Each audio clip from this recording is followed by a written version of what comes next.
campo de batalla.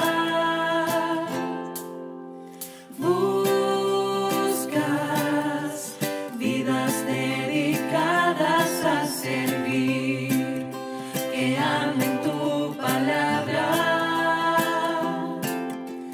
Buscas luces en la oscuridad, que no tengan miedo de brillar, porque la mies en verdad es mucha y no tengo excusas para decir no.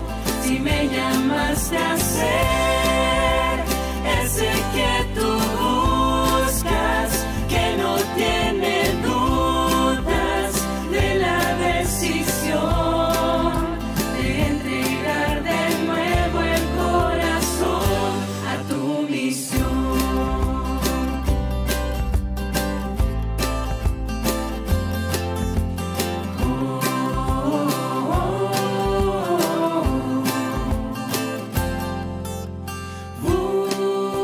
Buscas a los que se entregan de verdad y no a los mejores.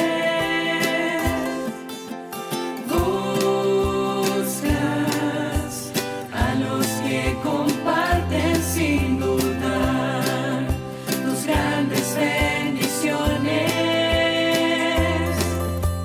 Buscas luces en la oscuridad, que no tengan miedo de brillar, porque la mies en verdad es mucha y no tengo excusas para decir no. Si me llamaste a ser ese que tú buscas, que no tiene dudas de la decisión de entregar de nuevo el corazón, porque la mies en verdad es mucha y no tengo excusas para decir no. Si me llamaste a ser ese que tú buscas, que no tiene dudas de la decisión de entregar de nuevo el corazón a tu misión.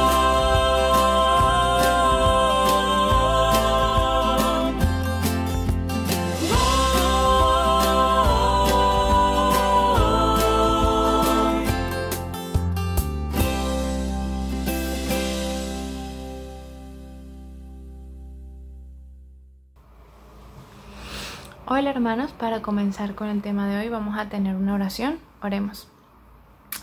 Padre Santo, te damos muchísimas gracias por tu bendición, porque tú estás siempre a nuestro lado, pero queremos pedirte que en este momento en especial estés con nosotros, nos llenes de ti, prepares nuestra mente y nuestro corazón para recibirte a ti y el mensaje que has preparado. En el nombre de Jesús, amén. Bueno, el título de la meditación es El Consolador es tan nuestro como de ellos. Y el versículo en el que vamos a estar meditando es 2 Corintios 5:17. De modo que si alguno está en Cristo, nueva criatura es. Las cosas viejas pasaron y he aquí todas son hechas nuevas. A ver, si hablamos de una criatura nueva, pensamos en una criatura que acaba de nacer. Y una criatura que acaba de nacer es un bebé. Cuando pensamos en un bebé, pensamos en un milagro hermoso y perfecto, completo. Una persona como tú y como yo, pero que es de un tamaño diminuto. Un pequeño bebecito es lo más tierno que existe, con sus manitas chiquititas, con sus ojitos. Y es cierto que aunque solo podemos ver el exterior, sabemos que dentro tiene músculos, venitas y órganos que funcionan a la perfección, que son pequeñitos y que están acomodaditos en ese cuerpo diminuto. Es un milagro. Un bebé es algo en el que creo que todas las personas nos maravillamos, pero hay algo de lo que no hablamos mucho, pero que al final es muy importante. Es el crecimiento de ese bebé. El crecimiento es completamente necesario, debe ser constante y debe ser fructífero, porque un nacimiento sin crecimiento es que no tiene sentido, no tiene razón de ser, no tiene destino, no tiene propósito. Y si hablamos entonces de que el crecimiento es una ecuación inseparable de la vida, del nacimiento, entonces podemos evaluar diferentes ámbitos en los que todos necesitamos crecer. Está en el físico y el espiritual. Físicamente podemos decir que necesitamos comida, necesitamos nutrirnos, necesitamos comer. Necesitamos también un lugar donde podamos desarrollarnos, un ambiente donde podamos dormir, donde podamos crecer, donde nos sintamos seguros. Necesitamos apoyo, gente con la que podamos relacionarnos, con la que podamos compartir nuestras ideas. Necesitamos también preparación física, ejercicio para que nuestro cuerpo también se desarrolle. Pero espiritualmente, ¿qué necesitamos para poder crecer espiritualmente a la estatura de Cristo? ¿Cómo maduran los cristianos? Para poder responder estas preguntas tenemos que ir al inicio, al nacimiento. ¿Cómo nace un cristiano? Pues para hablar del nacimiento, pues es necesario explicar que la vida comienza con la muerte. Y aunque parecen opuestos, en el caso del cristiano es completamente razonable. Es necesaria la muerte para poder vivir. Y ¿cuál muerte? Realmente dos muertes. En primer lugar, la muerte de Cristo. Porque la muerte de Cristo en la cruz hace posible que nosotros tengamos acceso a esa vida. Romanos 6:23 dice: la paga del pecado es muerte, mas la dádiva de Dios es vida eterna en Cristo Jesús, Señor nuestro. Es decir, es un regalo. La vida para nosotros es un regalo porque Cristo pagó la deuda que nosotros teníamos. Ahora que ya contamos con la muerte de Cristo, es necesaria la segunda muerte. Y la segunda muerte es la muerte al yo. Porque yo tengo ya una vida y esa vida tengo que sacarla de mí para poder vivir la vida de Cristo, la vida que Él me ofrece. Entonces, cuando se hacen posibles estas dos muertes, la muerte de Cristo y la muerte al yo, entonces podemos decir que un cristiano camina en una novedad de vida, en una vida nueva. Qué bonito este regalo, ¿verdad? Inmerecido. Nosotros no podíamos hacer nada para conseguir la salvación, para poder vivir por siempre. No hay nada que podamos hacer, pero Cristo sí que vivió una vida perfecta y Él ofreció su sacrificio sin mancha en nuestro lugar. ¿Para qué? Para que Él fuese tratado como nosotros merecemos ser tratados y que nosotros seamos tratados con la justicia y el amor que merece Él ser tratado, ya que llevó una vida perfecta. No solo eso, sino que Él fue condenado por los pecados nuestros, por pecados en los que Él no participó, para que nosotros disfrutemos de la justicia de Cristo, justicia en la que nosotros no hemos participado, pero que podemos disfrutar por gracia y por amor. Él sufrió la muerte que nosotros debíamos sufrir para que nosotros podamos tener la vida que Él ha ganado con sus actos y con sus obras. Es maravilloso. Yo no puedo creer todavía la inmensidad de este amor que Él nos ha demostrado desde el principio. Y eso hace posible que nosotros podamos pararnos delante de Dios sin vergüenza y sin temor, porque esos pecados que hemos cometido se han borrado, han sido eliminados y ahora el cielo solamente ve a Cristo en nuestro lugar. Hay un versículo precioso que se encuentra en Salmos 103:12 y dice: cuanto está lejos del oriente el occidente, hizo alejar de nosotros nuestras rebeliones. Es decir, que eso que yo fui ya no existe más, está olvidado, está borrado y no tengo que lacerarme, no tengo que autoculparme porque el Señor ya me perdonó y eso ha sido borrado de mi lista. La vida cristiana entonces exige la muerte. Es necesario que haya muerte. No hay comienzo sin esa muerte de la que estamos hablando, la muerte al yo. Entonces hay que hacer algo, o sea, tiene que ser radical y deliberado. Hay que acabar con la vida de ese yo. Entonces, ¿cómo lo hacemos? ¿Cómo podemos acabar con la vida de ese yo? Tenemos que morir como murió Cristo para poder tener la vida de Él.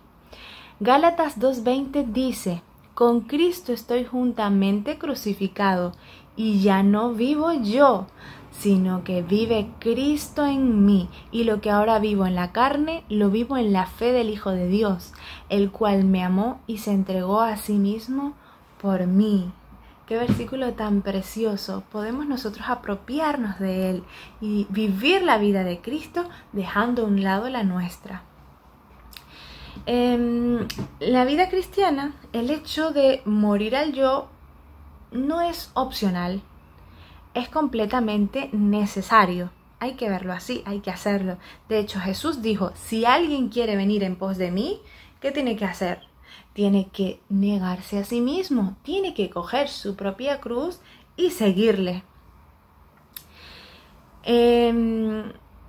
La vida nueva que los cristianos comienzan a vivir a partir de esas dos muertes no es una ligera mejora de la vida anterior, no es una simple transformación, una simple... No, o sea, es un cambio radical, o sea, la vida anterior se acabó y comienza otra vida diferente, eres una criatura que antes no eras. Y cuando hablamos así, vemos eso como que, bueno, es como imposible para nosotros vivir esa vida, ¿verdad? Y es que es así, para nosotros es imposible, es necesario que un agente externo y divino haga ese milagro en nosotros. Y allí aparece el Espíritu Santo, que es el único capaz de realizar esa obra en nosotros. Y la Biblia nos dice que ese Dios poderoso, el Espíritu Santo, quien nos da vida, esa nueva vida, se encargará de perfeccionar la obra, de ir construyendo bloque a bloque hasta terminarnos, que seamos una obra de arte, que seamos a la semejanza de Cristo. Sí, nosotros los pecadores lleguemos a la estatura de Cristo, a esa perfección. Y eso todo es responsabilidad del Espíritu Santo. Él es el que se va a encargar de conseguirlo en mí. Y si sabemos que entonces todo depende de Él, pues hablemos un poquito acerca del Espíritu Santo. ¿Qué podemos decir de él? Bueno, en la Biblia hay un acontecimiento muy significativo en el que se ve la obra del Espíritu Santo y es en la Iglesia Apostólica. Vamos a hablar un poco acerca de esto, ¿vale? Fíjense que Jesús, antes de ofrecer su vida como un sacrificio para pagar nuestra deuda, Él estuvo instruyendo a sus discípulos y estuvo enseñándoles. Él les dijo, yo me voy a tener que ir, pero ustedes no tengan temor porque va a venir un regalo del cielo que no saben el bien que les va a hacer. Ustedes, sí es cierto que la obra es mucha, es mucho lo que hay que hacer, hay que predicar y hay que salvar muchas almas, pero no tengan miedo porque con el poder del Espíritu Santo todo va a ser posible.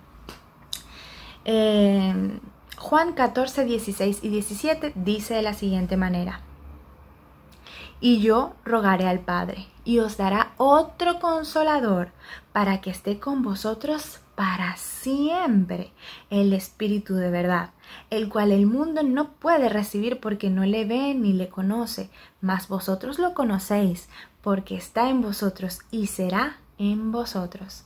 Qué bonito, porque esta promesa no la hizo Jesús solamente para sus discípulos o solamente para los que estuvieran reunidos en el aposento alto aquella mañana, sino que es una promesa para nosotros para siempre. Es decir, que el Espíritu Santo sigue siendo prometido para mí hoy. Ellos, entonces los discípulos, se quedaron juntos en Jerusalén porque Jesús les explicó: todo lo que pidan al Padre en mi nombre lo van a recibir. Así que quédense juntitos pidiendo el Espíritu Santo porque necesitan poder para poder llevar a cabo esta grande obra. Entonces, hablemos un poquito de lo que ocurrió ese día del Pentecostés. Fíjense, en primer lugar, las buenas nuevas de que el Mesías había resucitado fue predicado, y fue predicado en todo el mundo habitado hasta entonces, fue predicado en todas las lenguas que se hablaban en ese momento, y fue magnífico para todos los que fueron instrumentos del Espíritu Santo. Pero no solo ellos fueron beneficiados, sino que también todos los oyentes estuvieron llenos del Espíritu Santo. Todos los corazones fueron quebrantados, fueron restaurados. Fue magnífico porque la iglesia crecía en todas las direcciones. Mucha gente llegaba, muchos eran nuevos creyentes, y la obra mayor era que incluso esas personas que habían sido apóstatas, esos que alababan a Jesús, pero en el momento de la verdad pidieron que soltaran a Barrabás, esos que dijeron que la sangre de Jesús fuera sobre ellos y sobre sus hijos, llegaron a convencerse del pecado que habían cometido, porque el Espíritu Santo trabajó dentro de sus corazones y de su vida y los transformó. Entonces ellos preguntaron a Pedro: ¿qué podemos hacer? Y Pedro les dijo: no pasa nada, no tengan temor, porque el Señor ya les ha perdonado. Solo es necesario que sientan ese arrepentimiento, que pidan perdón y que sigan adelante. Ustedes también son aceptados en este redil. Y así fueron transformados ellos. Y no solo ellos, sino que también fueron transformados pecadores que nunca habían conocido de esta verdad de Cristo. Dejaron sus dioses paganos, dejaron su vida antigua, convencidos del pecado que cometían, se apartaron de él.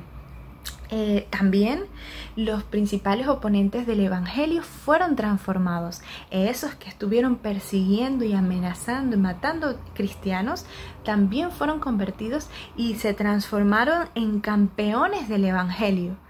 Es que fue increíble, no había forma de refrenar la predicación que ellos tenían encendida. No había forma de amenazarlos, no había forma de reprimirlos, porque a ellos no les importaba su propia vida, solo querían vivir lo que vivieran, vivirlo por Cristo. Y esto es magnífico porque toda esta obra se lleva a cabo con hombres comunes, hombres pecadores, pero que han dejado que el Espíritu Santo los utilice. Desde el Pentecostés hasta hoy, el Espíritu Santo ha sido enviado a todas las personas que han decidido entregarse por completo a Dios y a su servicio, a su obra, a esa gran misión que nos ha dejado como hijos de Dios. Mientras más cerquita estemos de Dios, más podremos hablar de la belleza de la transformación que ha realizado en nosotros. Más podremos hablar de su amor hacia nosotros, de su bondad, de su resurrección, de su poder, de todo el milagro del que hemos sido testigos. Ahora quiero leerles una cita. Se encuentra en el capítulo 5 de Hechos de los Apóstoles. Capítulo 5 del libro Hechos de los Apóstoles. Dice: los que recibieron el Espíritu Santo no quedaron libres de tentación y prueba. Madre mía, yo siempre pensé que cuando recibieron las lenguas de fuego, todo era amor y paz, todos eran sonrientes, todos eran felices, todo era fácil, todo era amor y bondad. Pero no fue así.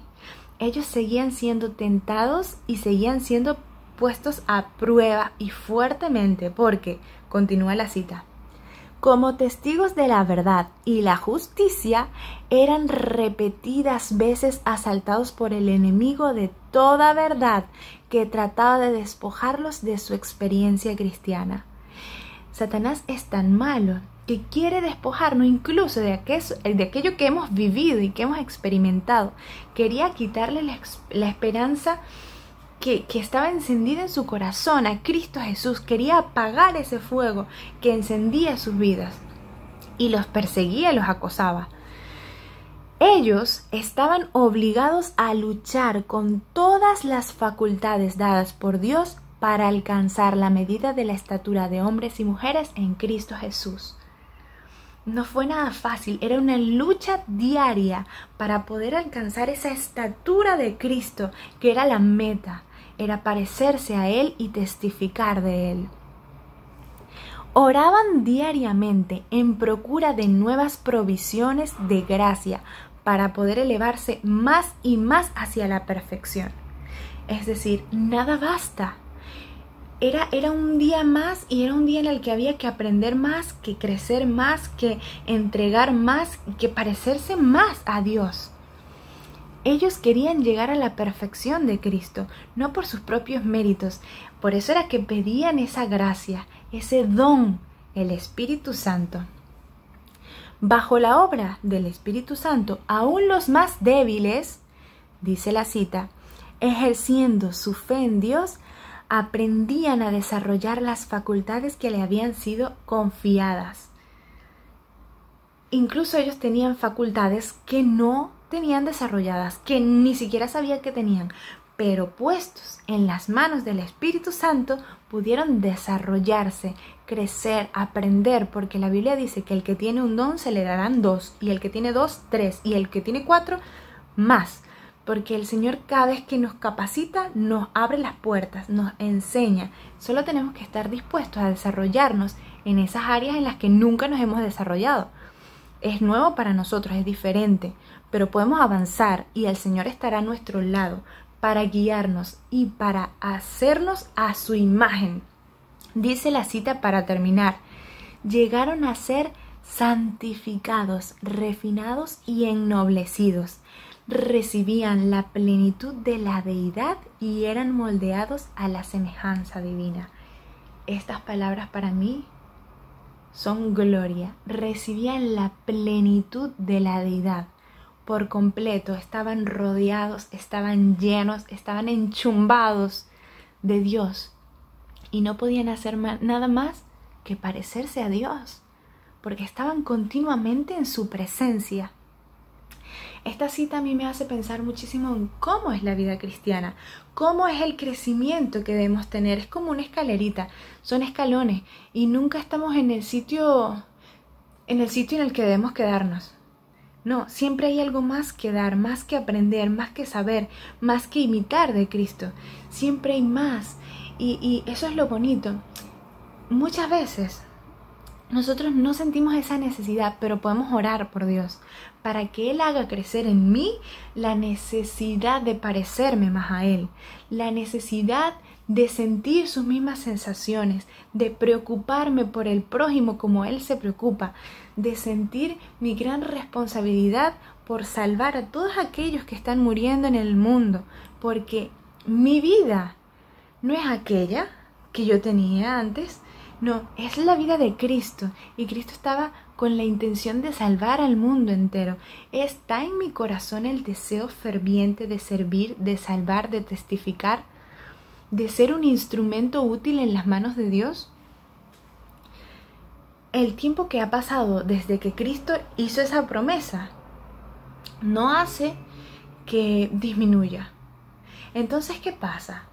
¿Por qué no podemos ver la manifestación del Espíritu Santo en nuestra iglesia como se veía en la iglesia de los apóstoles? ¿Por qué yo no puedo realizar los milagros que realizaba Pedro, que realizaba Juan? ¿Por qué? ¿Será que el Señor, en esta época no necesitaba tanto de Espíritu Santo? ¿O qué?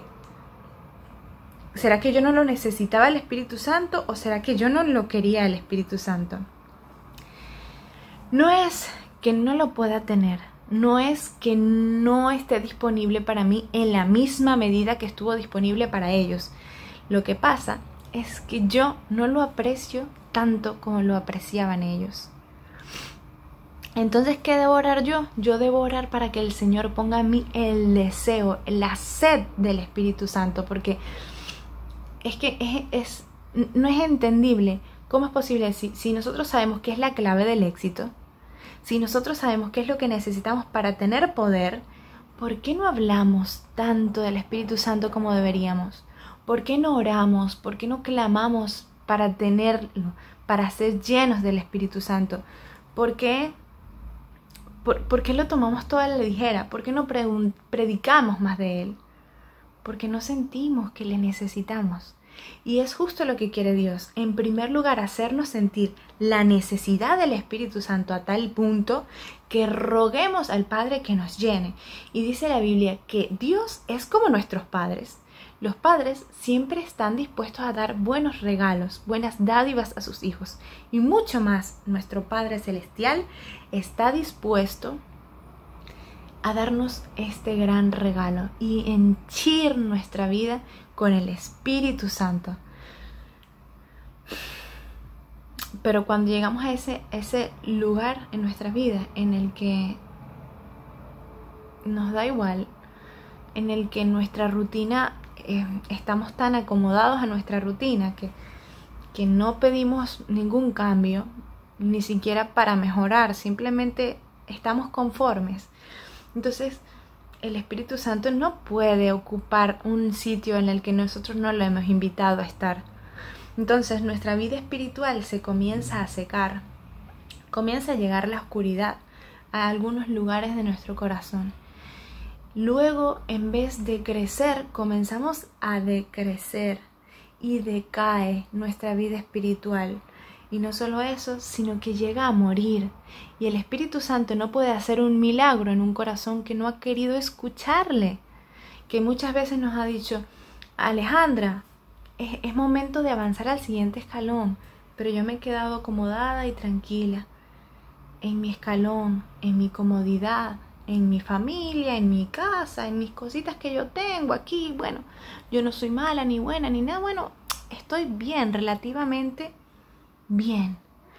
Pero el Señor desea que en nuestro corazón siempre esté el anhelo de producir más y de llevar más fruto. Porque al final de cuentas nosotros no hacemos nada, el que pone el fruto es Él. Solo es necesario que nosotros tengamos un corazón distinto, un corazón dispuesto. Cuando pidamos, tenemos que pedir con la convicción de que se nos otorgará. Porque ese Espíritu Santo, como dijimos desde el principio, es tan nuestro como fue de los apóstoles en aquellos días. Desde el principio, Dios ha obrado a través del Espíritu Santo utilizando a hombres para poder llevar a cabo esa obra de redención y de salvación de la raza caída. Él utilizó a los patriarcas, utilizó a la iglesia en el desierto en los días de Moisés y utilizó también a los apóstoles y sigue siendo el mismo poder, el mismo Dios, el que desde el principio estuvo con los patriarcas, el que dio fe y ánimo a Caleb y a Josué y el que hizo que la obra de los apóstoles fuera eficaz. Es ese mismo Espíritu Santo el que estuvo en la época del oscurantismo y el que utilizó a los valdenses para preparar el camino para la gran reforma. Ese mismo Dios que prometió es el que ha enviado al Espíritu Santo y está disponible hoy para ti y para mí. Entonces, ¿qué podemos decir al respecto? Hoy Dios sigue con ganas de utilizarnos en su iglesia, ahora para preparar el camino para su segunda venida. Pero por otra parte es muy triste que hay hermanos que siguen muy relajados esperando la lluvia tardía en la que sean capacitados para hacer cosas que nunca se interesaron por desarrollar. Bueno, nunca han predicado, pero van a predicar cuando llegue la lluvia tardía. Nunca han perdonado a ningún hermano, pero van a perdonar cuando llegue la lluvia tardía. Y nunca han tenido esa conexión con el cielo, pero pretenden tenerlas cuando venga el derramamiento de la lluvia tardía. Y aunque es cierto que ese derramamiento de la lluvia tardía va a ser estruendoso, va a ser milagroso, va a ser sobrenatural, el Espíritu Santo no va a caer sobre aquellos que no hayan estado dispuestos a recibirlo a diario, sobre aquellos que no hayan tenido en su corazón el anhelo de llegar al cielo y de ser semejantes al Altísimo, semejantes a Cristo, para poder testificar, para poder salvar a tantas vidas que en este mundo se están perdiendo.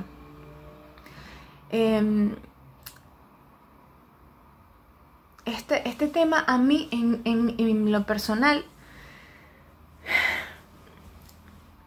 me sirve mucho. O sea, lo he utilizado. Ha sido el interés hablar de esto porque ha sido algo que yo necesitaba y que mi corazón necesitaba, porque hay veces en las que en mi escalerita de cristiana he mirado hacia atrás y he visto que he hecho tantas cosas mal. Digo, madre mía, y siempre sigue siendo igual. ¿Será que nunca va a ser diferente? Pero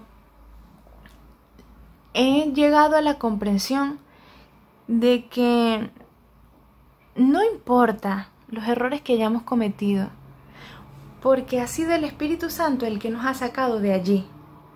Porque si no fuera por el Espíritu Santo, seguiríamos cometiéndolos. Solo hay que interesarnos por ir adelante, por buscar un escalón más.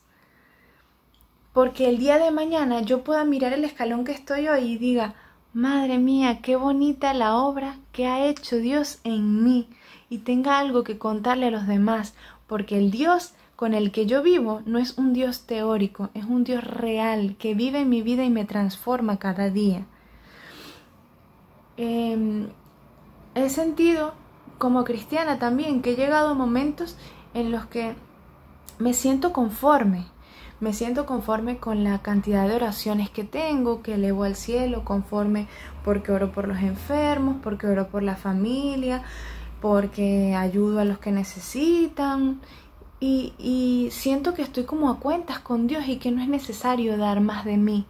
Pero el Espíritu Santo está esperando que nosotros queramos avanzar al siguiente escalón para seguirnos moldeando. Porque esto me recuerda mucho a la iglesia de la Odisea. La iglesia de la Odisea, ¿qué se dice de ella? Que ella cree que ella tiene dinero, que tiene mucha ropa, que ella no necesita de nadie. Pero el Señor le invita a comprar colirio, y ese colirio es el Espíritu Santo, quien nos convence de que estamos ciegos, de que estamos desnudos y que somos pobres. Y solamente sintiendo esa necesidad podremos avanzar, podremos pedirle a Dios que nos saque de donde estamos, porque es muy fácil acomodarse, es muy fácil conformarse, pero el Señor pide una entrega mayor cada día, porque solo tomando mi cruz cada día podré vivir la vida de Cristo, la que Él está dejando para que yo viva. Dice la Biblia también que el que es más feliz, el que ama más, es el que más se le perdona. Pero eso no significa que solamente un drogadicto de una vida ahí terrible es el que más va a amar a Dios, porque yo soy igual de pecadora que Él, solo que yo no noto esos pecados en los que estoy cometiendo. Por eso es que necesito que el Espíritu Santo venga a mi vida y me abra los ojos, me enseñe todo eso que debo cambiar, porque aún con buenas intenciones sigo cometiendo errores a diario.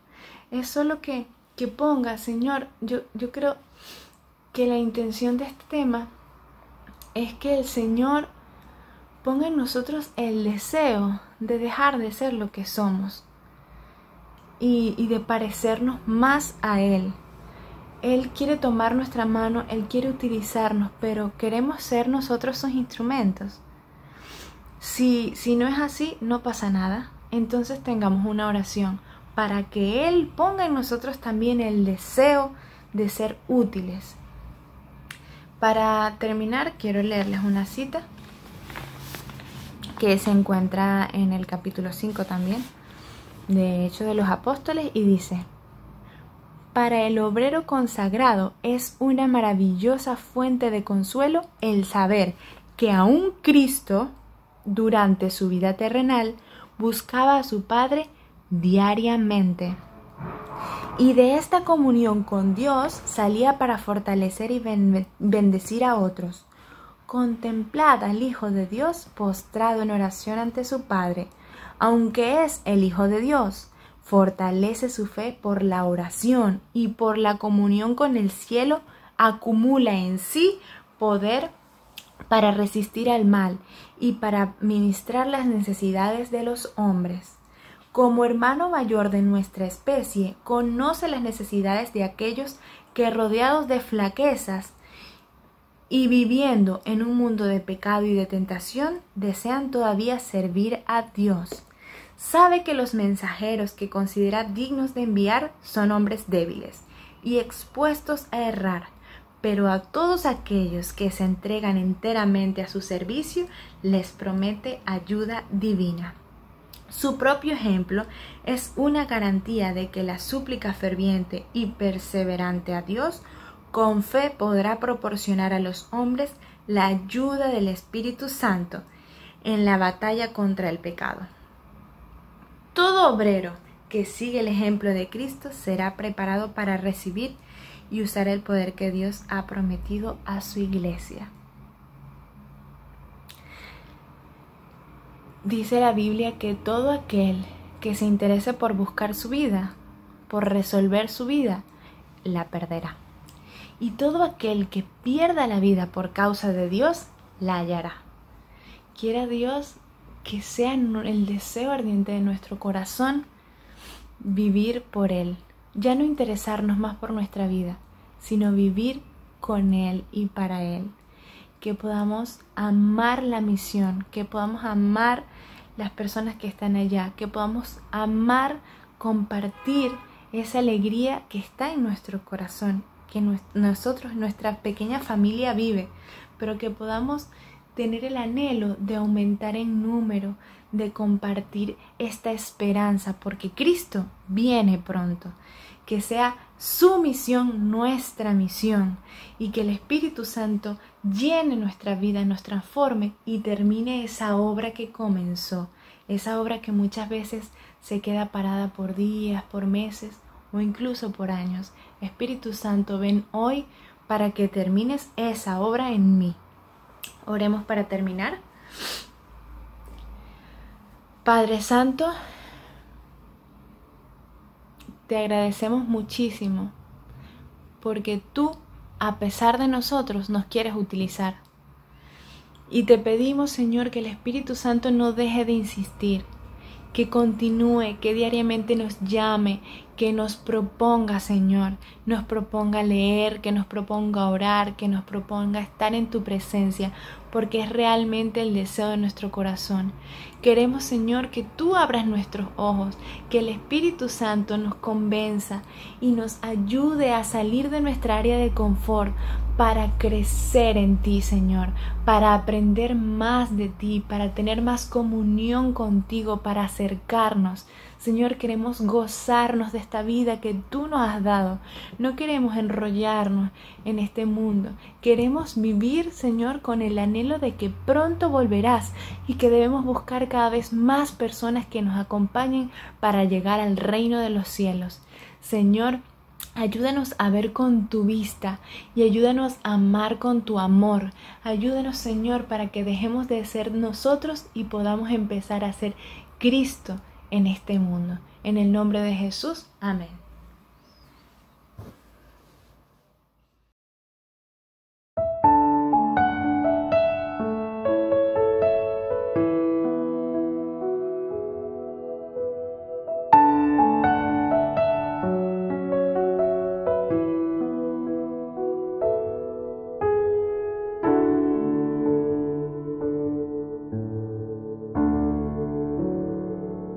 Conocí el lugar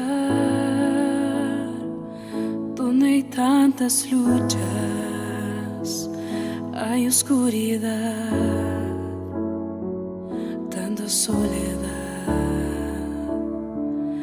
Conocí el lugar donde la mies es mucha, hay necesidad, ganas de cambiar.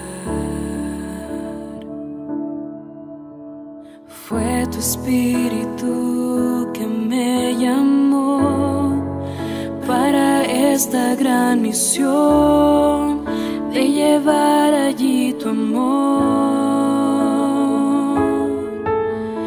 Fue tu salvación que dibujó una nueva dirección que mi mis sueños transformó. Respondo a tu llamado una vez más. No importa lo que tenga que entregar,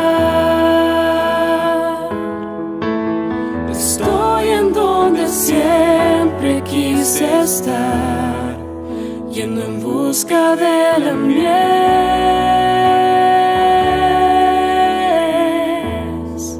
que tú me enviaste a recoger. Responderé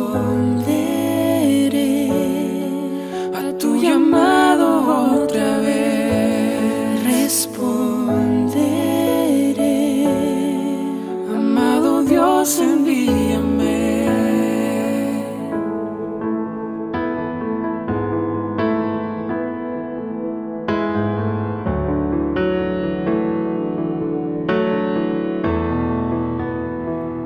Conocí el lugar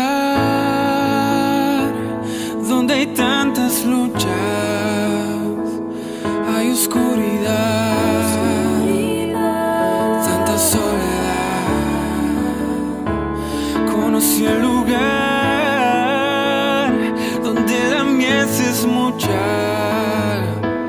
hay necesidad, pero pocos van. Fue tu espíritu quien me llamó para esta gran misión, entregarles tu amor. Fue tu salvación que dibujó una nueva dirección, que mis sueños transformó. Respondo a tu llamado una vez más. No importa lo que tenga que entregar, estoy en donde siempre quise estar, yendo en busca de la mies